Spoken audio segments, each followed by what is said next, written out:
Okay, guys, welcome.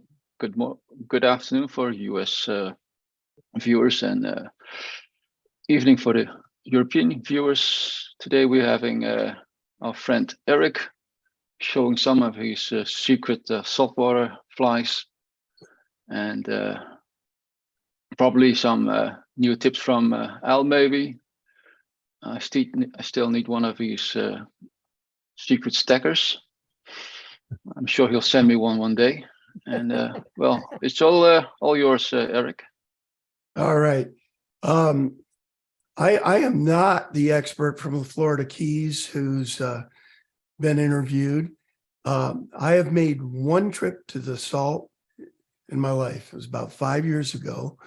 My friend Dean Umamoto invited me on a trip down to the Yucatan Peninsula for bonefish and maybe permit and maybe baby tarpon. He didn't know, we didn't know. And if I tied flies for everybody on the trip, my expenses were defrayed, and it was a once in a lifetime trip for me. I did tons of research before going down there, and I worked with the guides down there as well, trying to figure out which flies to tie. Down there, as it turned out, it's pretty much shrimp, mantis shrimp, and crabs. That's the two things I tied. My focus was on bonefish and permit. I did tie a few tarpon flies, but as it turned out, the tarpon never really happened. I've got a little story there. But let's get going on the fly that I came up with. I was the first one to get a permit on the trip, having fished the salt one day. On day 2, I caught a permit. And I did it with this fly here. And what this is, I called it Austin's leg up because I felt it was going to give me a leg up on my fly fishing companions, which it did. But of course, they had the fly too. The guides on the first day, I had all kinds of flies in my box, picked this fly out for me to fish. I didn't tell them it was mine. It's nothing more than an enhanced Viverka. Here's the Viverka fly. Bob Viverka's mantis shrimp. This is mine. The big difference is more synthetic crap in mine. But the fly did work. Here's the recipe. And as you can see, lots of EP stuff, EP fibers, crystal flash, lots of synthetics in this, which is the name of the game, I think. I'm a natural materials guy, but for down there, we use flies like this. This is a great bonefish fly that McVeigh gotcha.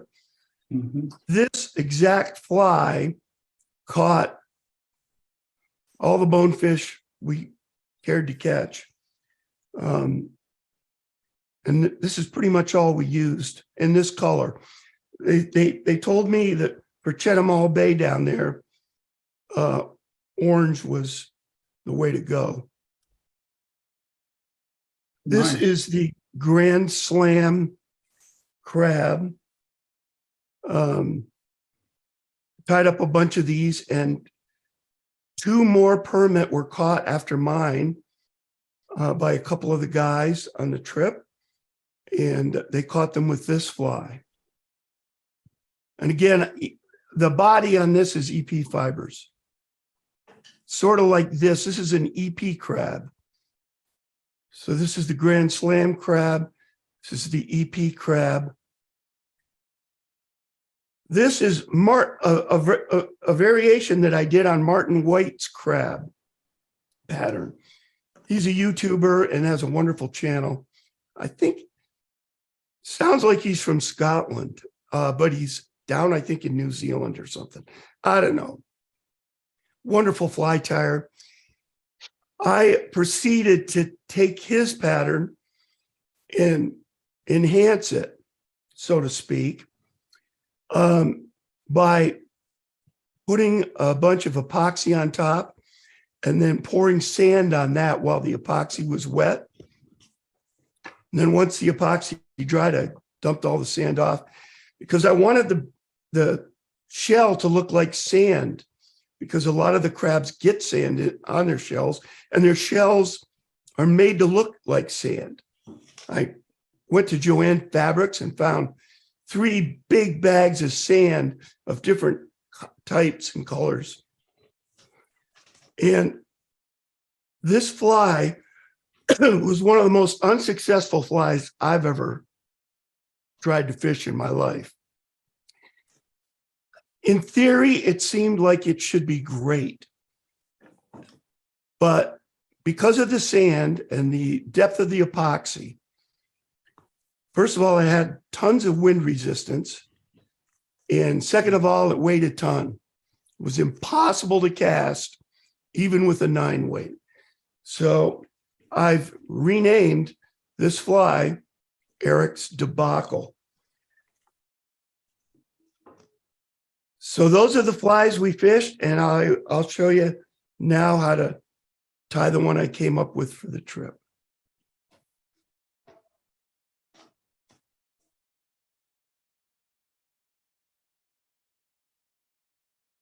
Start the thread behind the eye a little bit.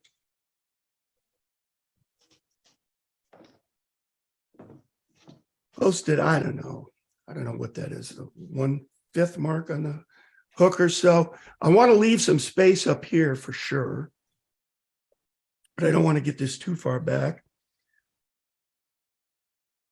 I'll tie on a lead eye.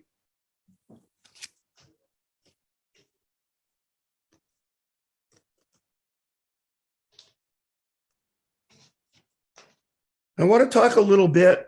I've got my own kind of weird technique for doing these lead eyes. I had a lot of problems when I first started putting lead eyes on. And I thought this would be a good opportunity as well to talk about X wraps versus figure 8 wraps. X wraps go underneath the hook and then over the top of whatever you're affixing, like so. These are X wraps. Do maybe 4 sets of these, and then we'll tighten them up by just going horizontally between the hook and the lead eye.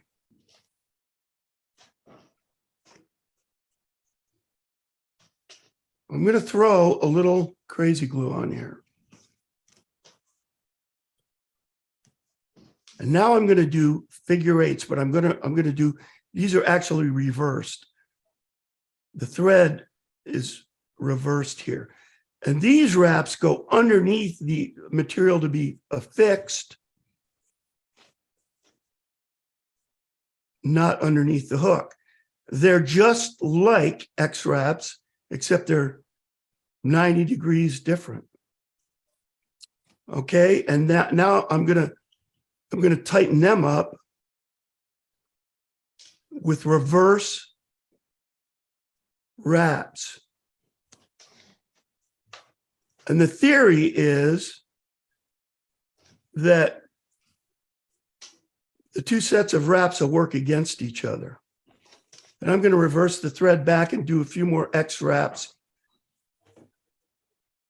to finish up. And all I'm doing here, only reason I'm doing these really is to get rid of the stickiness of the glue that I put on.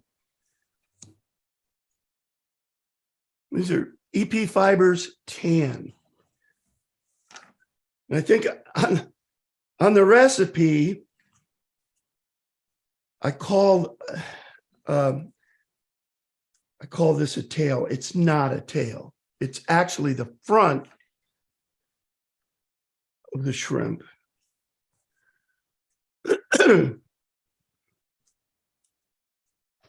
the carapace, it's called. It's part of the carapace.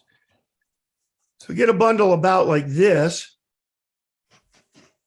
and pull the center out.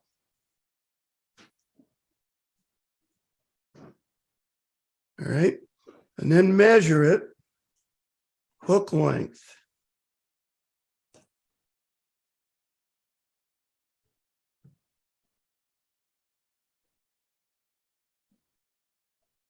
Tie it on right on top of the hook and then work back down the bend.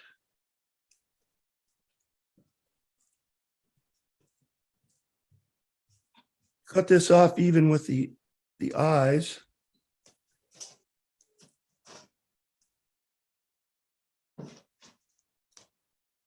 Just spiral it forward to kind of bind it down, and then on the way back, really bind it down.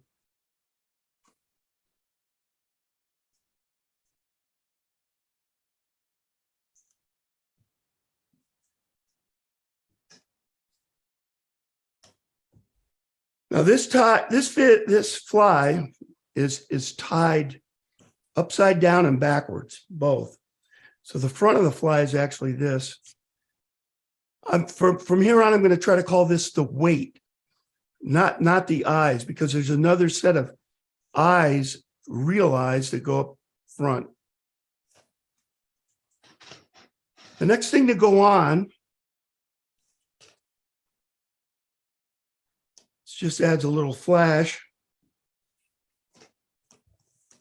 piece of crystal flash. I think this is called gray ghost, pearl, whatever you want to call it.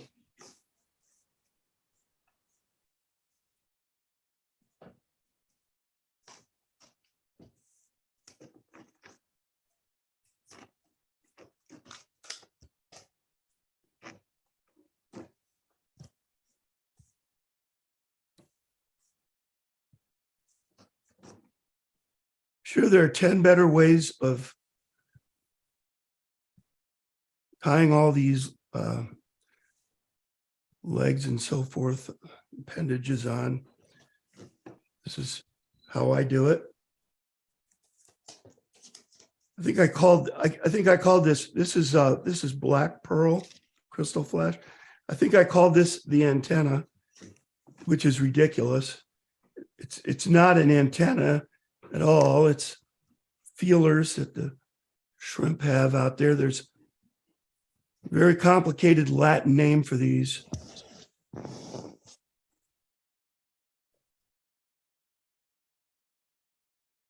want to leave these long.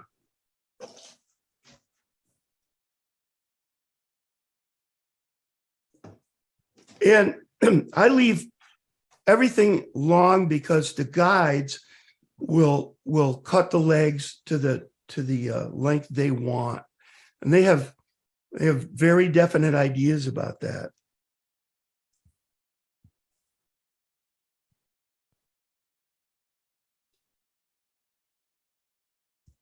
I used to do a dubbing loop here. This is goat. It's you could use seal. This is fluorescent fire orange goat. This is kind of a hot spot, and also I think when these shrimp are spawning or something, they get this red. And I'm going to use something here that I don't normally use. This is BT's tacky dubbing wax. I don't know where I got this, but it's good stuff. I love this stuff. And I've always found dubbing loops to be kind of a pain. This just makes it easy. You just twist this dubbing on. You can twist it on really thickly, and it'll stick. And this is one time when I use really thick dubbing. It's probably maybe the only time, but I just really crank this stuff on.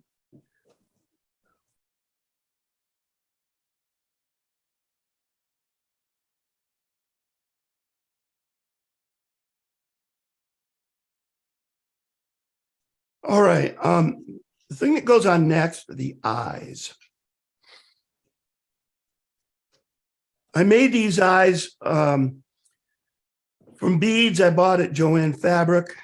I spent a lot of time at Joann Fabric in advance of this trip. And these are okay. The ones I made, they worked. These are better. The Puglisi ones you can buy. These are extra small. They told me they wanted small eyes. I had done a bunch of bigger ones and sent pictures to the guides, and they wanted them smaller. So made them smaller.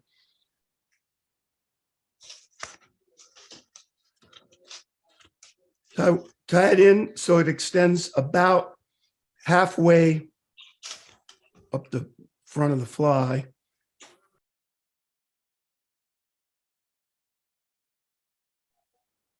Now, in the picture that I showed of my fly earlier, I only had 2 sets of rubber legs on it, but I'm going to do 3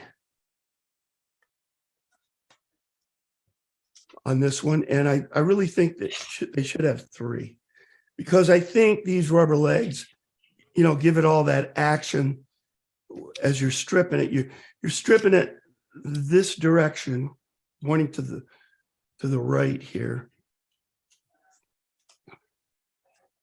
And everything trails out behind like a fleeing shrimp. It's the idea. So I got those tied in. The next thing to get tied in is going to be the rib. And I use hard mono for this.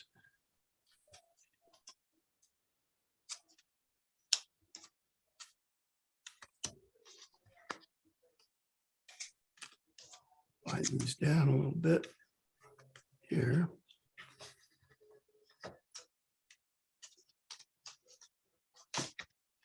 Okay, this is a piece of thin skin that I've cut, and it's 4 millimeters wide by a good length. This is a little shorter than that, but a good length is 4 millimeters long. So just remember I'm sorry, 4 centimeters long. So just remember the number 4, and you'll have it. 4 by 4. And I'm trying to peel it off. This is going to be the shell back.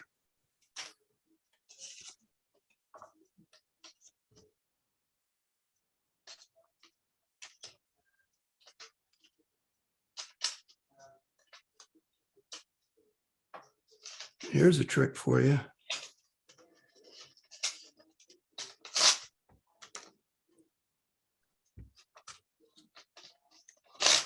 Got to get it beyond there. Keeps it out of the way.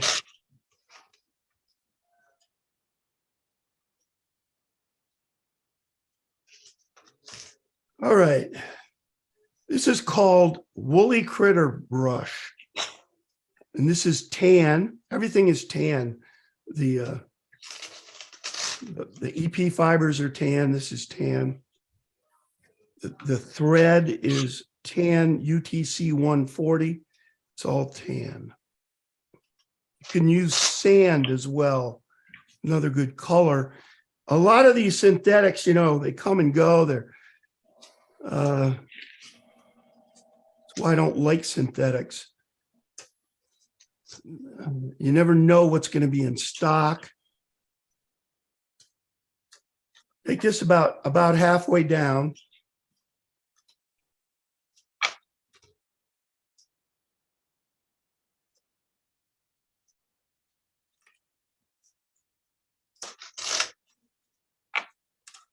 Five turns of woolly critter brush. 1 turn behind, one and a couple in front. We're going to do another set of legs.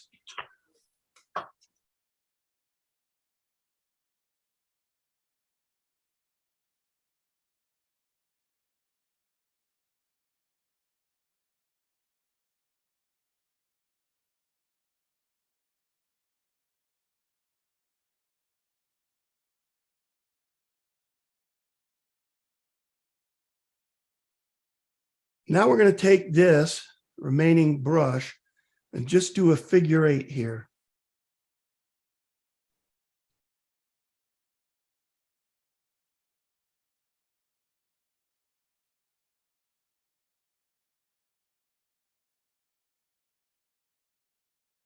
Trap this.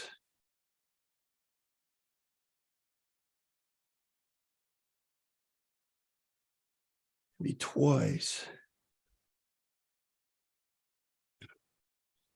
I'm going to put these scissors to the test.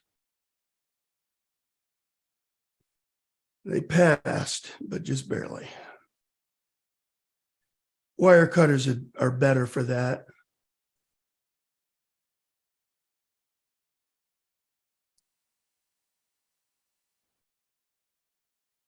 Next comes our shell back.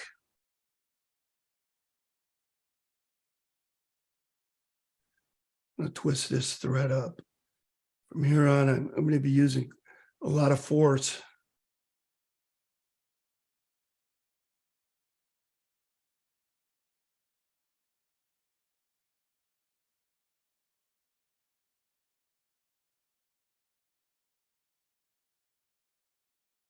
Close enough. And finally, our ribbing. I do 2 turns of ribbing between each section, between each set of rubber legs.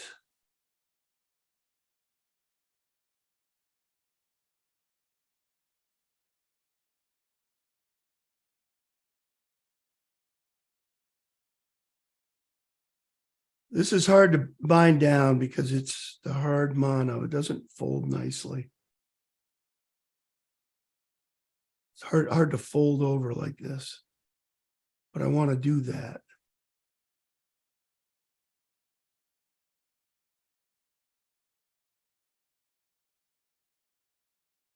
Not sure I was successful there.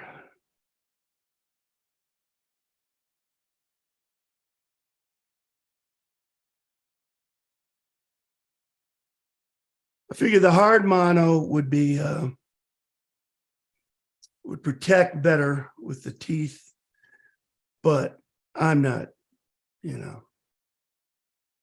is that something we absolutely need to do on this fly?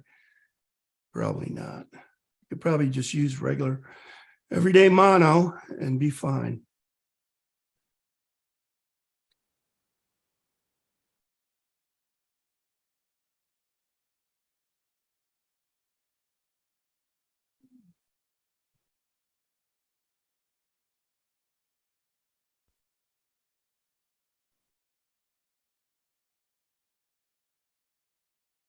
Okay, now, here's the important part. I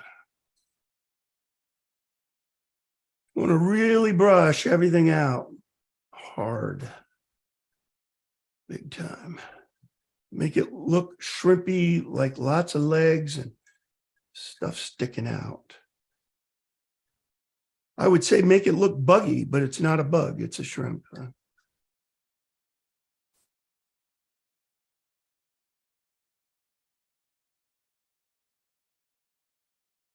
So it'll ride like this, get dragged along that direction, to the right.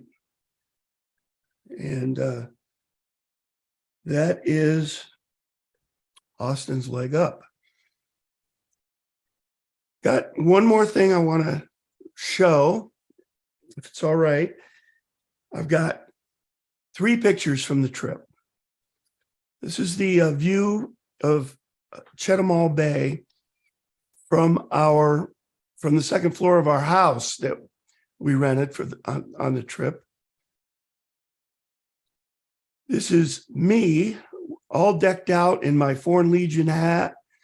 I got the buff on. I got the things on my fingers so I can strip all day. This is stuff I never ever wear. And boy, did I need all that stuff. You can't cover up enough down there. The sun is brutal. And that's my fly that I just tied in the fish's mouth there. This is a local dance troupe that came by from a neighboring village. They were getting ready to do a competition, and they put on an entire routine for us, and it was fantastic, and we're very confident they must have won. And left to right, the guys in the back, that's Dean Umamoto, my friend with whom I fished for years. His grandson, Nick, me, and then Tom Wilson, my friend who has a cabin on Penns Creek. I fish with Tom every year out there. And that's all I've got. I gotta tell you, at one point we went, I thought I knew something about streamers. And when I went down there, I quickly discovered I know nothing. At one point, we got out of the bay. This is an enormous bay, okay, with breakwaters all around. When you get out of the bay, it gets very rough. You're on the broad ocean then. And we were going to fish for tarpon out there. And Dean had his 10 weight, which I borrowed. And our guide is poling out there, poling our boat with Dean and I in it. I'm standing up, and there are tarpon swimming alongside our boat, and he's keeping up with them. I mean, the guy was amazing. And they're right beside us. And he had me, let me tell you how he had us rigged up. First of all, he said to Dean, show me your leader. And Dean shows him his leader, and he goes, oh, not big enough, not big enough. Well, you got bigger. And Dean goes, well, yeah, I got this 40-pound test. And he goes, guy goes, oh, no, not big enough, not big enough. And he pulls out this leader, like 85-pound test, okay? And then he pulls out a streamer, the hook of which I'd never seen anything nearly this big. I've seen 10-aught salmon fly hooks. The fly was, I don't know, this long. The hook was like this long, 6 inches long, and had an enormous gape on it. I mean, I'd never seen anything like this thing. That on there, and I'm casting away, and that fly, surprisingly enough, it was castable. You could cast it with ease. And of course, I had a 10-weight rod. And at one point, one of these tarpons starts following the fly as I'm stripping it in. And I was panicking because I was so afraid he was going to take. I'm telling you, I was afraid he was going to take, terrified. And fortunately for me, he did not. It was the biggest fish I've, ever seen in the water. It had to have been 60 pounds. I don't know. It's like I've caught a big salmon or two, 25-pound, whatever. Man, it's a different ball game out there. So yeah, I mean, Jay, you, me, and trout fishermen generally, we don't have a clue about the salt. I mean, we really don't. It was the only reason I was able to catch the permit I got was I did tons of research. I had been doing distance casting for maybe 3 years before I found out about the trip. And that summer, I did 2-a-days. I did a session in the morning and a session at night. Even that was inadequate. I know now how you have to practice casting. What you have to do, set up a couple targets at about 70 feet, maybe, 80 would be better, but let's say 70. One over to the left of you and one over to the right, and practice trying to hit the one target and then immediately trying to hit the other target. Because what happens is these fish come in a V, like a squadron of geese, They'll come in, like, let's say from your right, and the guide is screaming. He's screaming maybe 11 o'clock, 60 feet. So you have to cast to 11 o'clock, 60 feet. And by the time your fly hits, he's screaming 11 o'clock, I'm sorry, he'll say 2 like o'clock. 2 o'clock, 60 feet. And then he's saying 11 o'clock, 60 feet, almost immediately. So you got to be able to pick up and get your fly out there again. And you only get 2 or 3 shots. And I don't know, I think only Dean caught one up close. Mine and Nick's were, our permit were caught at least 60 feet, at least. Because if they see the boat, it spooks the whole bunch. The minute they see the boat. Yeah. So that's my experience. And yeah, proportions, don't even ask me. For streamers, I don't know. I don't. Yeah. Maybe Alan can help us though. He's a salt guy. Eric, if I just comment, I think what you describe is, I see it a lot. We have a lot of folks that come down here in the winter and spend most of their time in trout streams, and they join our club and we work with them on the casting, and it is a different ball game. A thing called the saltwater quick cast, if you're on a skiff, really helpful. But yeah, if you have a guide that actually uses the clock and says 1 o'clock, 40 feet or 10, that's as good as you can hope for. And the thing is, you got to spot the fish. You don't see the fish, you're in trouble. So I didn't see a fish for a day and a half. I didn't see a single fish. The only thing that I caught fish, I caught bonefish, because he'd tell me, 11 o'clock, 60 feet, I'd cast. Then he'd say wait, and then he'd say strip, and he'd tell me what to do. He could see the fish. The bonefish I couldn't see until about the 3rd day, really. But the permit I could see because we were in an estuary fishing for them, and it was very calm, and you could see the wake, of this. They're like a wolf pack, coming in. I mean, it's very cool. Yeah, Man, permit. I'll tell you, that was the hardest fighting fish I've ever had on, and that includes some big salmon. So it was a thrill. That's interesting to hear. Yeah, because I've never gotten into large salmon on any regular basis, but the permit and the jacks really can tug and pull. I liked your fly a lot. I think the colors, boy, that would work anywhere. If you get into a lot of turtle grass, of course, you would have to have, where you have tailing fish, a nice weed guard, either a single or a double. And I actually tied a number of them with weed guard. Great. That's where the hard mono really came in for me. I tied them with hard mono is what I use for that.